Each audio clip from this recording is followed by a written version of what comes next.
Welcome to the Tech Egg. Don't get scrambled. Enjoy the video.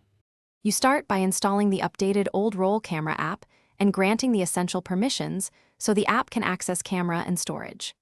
Once done, open the app and choose your preferred resolution and aspect ratio. These settings affect framing and file size. Make sure to set film speed or grain presets now because they change exposure and processing. You'll save time later by configuring output folder and naming convention. This keeps rolls organized as you begin shooting. You proceed to the shooting workflow by selecting either manual or automatic capture depending on control needs. Once in manual, set ISO, shutter, and focus to lock exposure. In auto, use exposure compensation to bias the meter. Make sure to apply film presets and adjust white balance to match ambient light. This preserves the vintage look. Use interval mode for sequential captures or bracketing for safer exposure ranges. This helps you emulate physical roll camera shooting. You finish by developing the roll inside the app.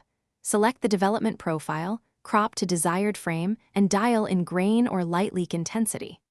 Once satisfied, export either RAW or TIFF for advanced edits or JPEG at your chosen quality for quick sharing. Make sure to tag and timestamp exports for cataloging. If something goes wrong, app crashes or colors shift, clear the cache, reinstall the latest update, and restore defaults as a troubleshooting step.